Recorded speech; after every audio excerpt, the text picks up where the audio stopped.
The Elves and the Shoemaker.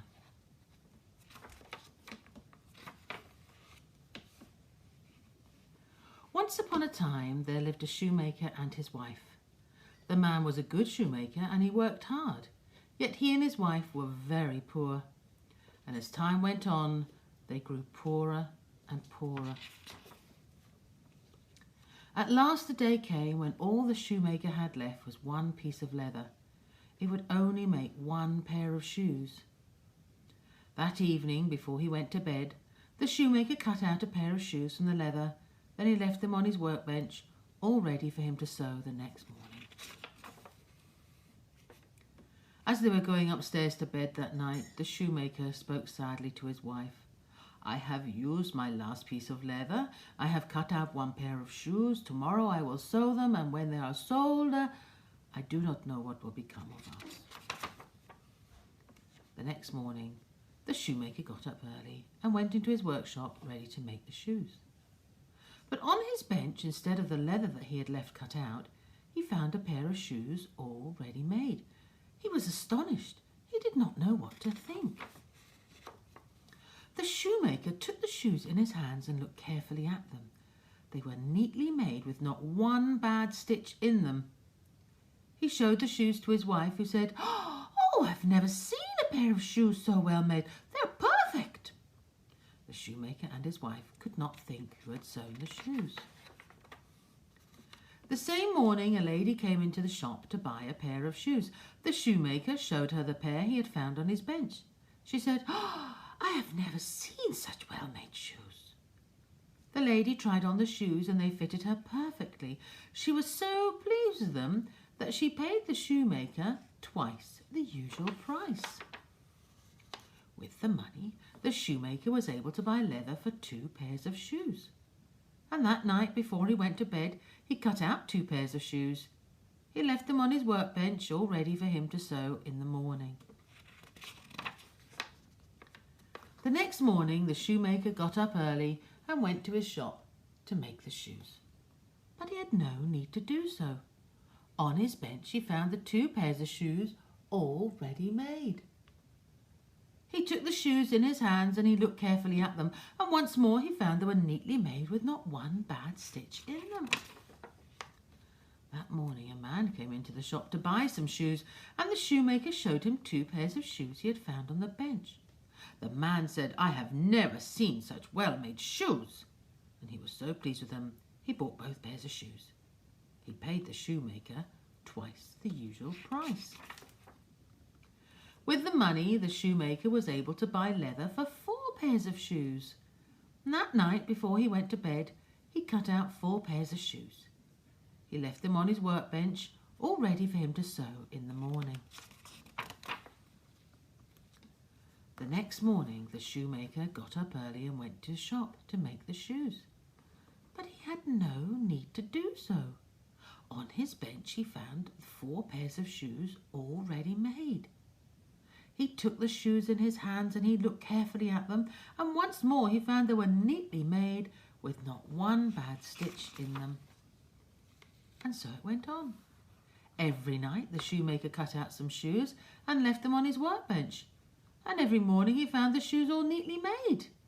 Many rich customers came to his shop to buy these perfect shoes, and so in time the shoemaker and his wife became rich. Yet the shoemaker and his wife still had no idea who made these perfect shoes for them. One evening, not long before Christmas, when the shoemaker had finished cutting out shoes, he went to his wife. "We still do not know who sews these shoes for us," he said. "Shall we stay up tonight to see who it is that helps us?" His wife thought this was a very good idea, so she lit a candle and they went into the workshop. They hid themselves in a corner of the room, behind some clothes which were hanging there.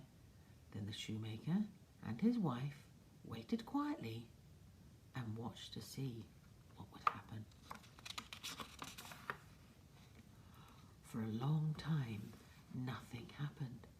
Then, just as the clock struck 12, the door of the workshop opened quietly. In came 2 tiny elves. They were dressed in old clothes and their feet were bare. They did not see the shoemaker and his wife, who were hiding in the corner watching them. The elves jumped onto the workbench, took up the shoes that were cut out, and they began to stitch and sew and hammer. They worked so neatly and so quickly that the shoemaker could hardly believe his eyes.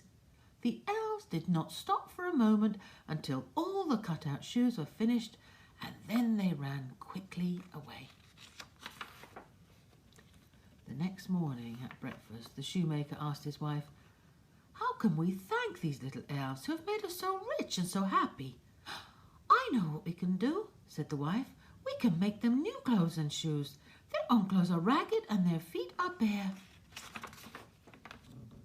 During the evenings that followed, the shoemaker and his wife began to make new clothes for the elves. The shoemaker chose the softest leather he could find, and he cut out 2 of the tiniest pairs of shoes you have ever seen, and then he stitched the shoes as carefully as ever he could. The shoemaker's wife cut out 2 white shirts, 2 small green jackets, and 2 pairs of trousers to match. She sewed them with tiny stitches. She made 2 little caps, each with a feather in it, and she also knitted 2 pairs of wee white stockings. By Christmas Eve, the tiny clothes and shoes were finished. The shoemaker cleared the leather and the tools from his workbench, and he and his wife laid their presents on the bench instead of the usual work. Then they hid themselves, as they had done before, and waited to see what the elves would do. Just as the clock struck 12, the door opened quietly as before. The 2 elves came running in. They still wore old clothes, and their feet were blue with cold. They jumped onto the bench, ready to get to work at once. But there was no leather on the bench, only the tiny clothes. The elves were astonished at first, and then they were delighted, and in no time at all they were out of their old clothes. Then, talking and laughing, they dressed themselves in the beautiful new clothes, the green jacket and trousers, the white shirt and stockings, the soft leather shoes, and the little caps with the feathers that nodded as they laughed. And in their delight, the little elves skipped and jumped over chairs and benches.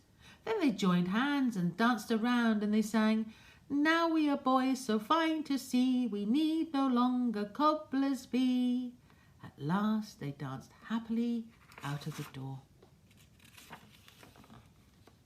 The shoemaker and his wife never saw the little elves again, but from that time good luck was always with them, and they were rich and happy for the rest of their lives.